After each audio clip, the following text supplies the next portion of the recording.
जय हिंद फ्रेंड्स। तो आज हम आप लोग को बताने वाले हैं क्लास 9th के प्रश्नावली 1.2। ठीक है, तो आइए शुरू करते हैं बिना कुछ देरी किए। ठीक है, देखिए सबसे पहला सवाल इसमें दिया गया है कि नीचे दिए गए कथन सत्य है या असत्य है, कारण के साथ उत्तर दीजिए। ठीक है, देखिए इसमें क्या करना है। देखिए इसमें पहला क्या है, प्रत्येक अपरिमेय संख्या एक वास्तविक संख्या होती है। पूछ रहा है कि प्रत्येक अपरिमेय संख्या वास्तविक संख्या होती है। ठीक है, तो देखिए वास्तविक संख्या किसे कहते हैं, जिसमें परिमेय संख्या और अपरिमेय संख्या दोनों सम्मिलित हो उसे हम लोग क्या कहते हैं, वास्तविक संख्या कहते हैं। ये क्या है, हमारा सत्य है। क्या है, सत्य है। सभी अपरिमेय संख्या वास्तविक संख्या होती है। ठीक है, और सभी अपरिमेय संख्या वास्तविक संख्या होती है। ठीक है, तो ये क्या हो जाएगा, ये सत्य हो जाएगा। ठीक है, क्योंकि सभी अपरिमेय संख्या वास्तविक संख्या होती है। ठीक है, वास्तविक संख्या होती है। ठीक है, दूसरा देखिए कह रहा है कि संख्या रेखा का प्रत्येक बिंदु रूट के अंदर m के रूप का होता है, जहां m क्या है, एक प्राकृतिक संख्या है। ठीक है, कह रहा है कि संख्या रेखा पे, ठीक है, संख्या रेखा पे आप लोग को पता हो कि दोनों संख्या आती है, धनात्मक संख्या भी आती है और ऋणात्मक संख्या भी आती है। ठीक है, जैसे मान लीजिए कि यहाँ पे 1 हो गया, 2 हो गया, 3 हो गया, 4 हो गया, इधर -1, -2, -3। ठीक है, कह रहा कि संख्या रेखा का प्रत्येक बिंदु, कह रहा कि प्रत्येक बिंदु रूट के अंदर m के रूप का होता है, यानी कि सबका वर्गमूल हम लोग निकाल सकते हैं। तो देखिए इन लोगों का तो हम लोग वर्गमूल निकाल सकते हैं, लेकिन माइनस वाला जो होता है इन लोगों का हम लोग वर्गमूल नहीं निकाल सकते हैं। ठीक है, तो ये क्या है, असत्य है। क्या है, असत्य है। ठीक है, लिख देंगे क्योंकि संख्या रेखा पर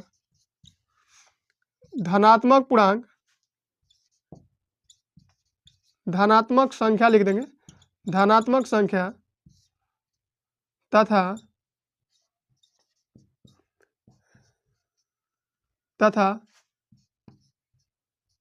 ऋणात्मक संख्या होती है। ठीक है, अब देखिए ऋणात्मक संख्या का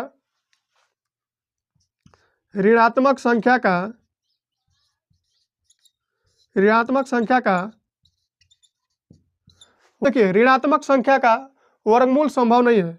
ठीक है, ऋणात्मक संख्या का वर्गमूल संभव नहीं है।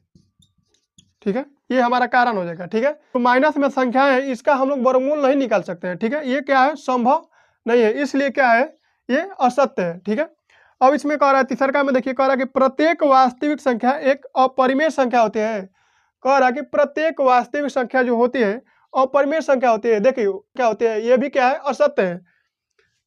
क्या है, असत्य है। अब देखिए क्यों असत्य है, देखिए प्रत्येक जो वास्तविक संख्या होती है, वास्तविक संख्या में परिमेय संख्या भी होती है। ठीक है, लिख लेंगे यहाँ पे, वास्तविक संख्या में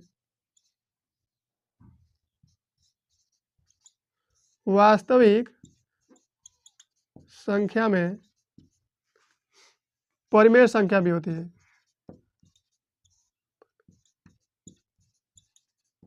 परिमेय संख्या भी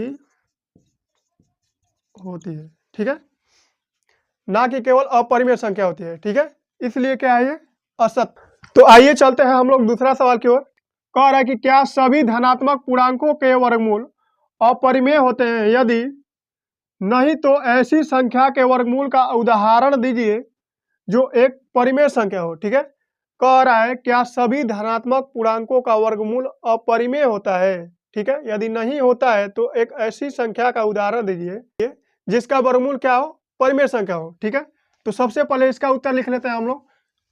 कह देंगे कि पहले कि नहीं। ठीक है, सभी धनात्मक पूर्णांकों का वर्गमूल अपरिमेय नहीं होता है। ठीक है, लिखेंगे नहीं, सभी धनात्मक सभी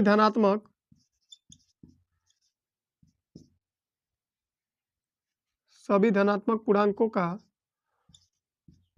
वर्गमूल अपरिमेय नहीं होता है। ठीक है, ठीक है। अब हमको क्या करना है, उदाहरण दे रहा है। ठीक है, तो जैसे मान लीजिए हम रूट के अंदर 1 ले लिए। ठीक है, अब 1 का जब वर्गमूल निकालेंगे कितना होगा, 1। ठीक है, तो 1 हमारा क्या हो जाएगा, परिमेय संख्या हो जाएगी।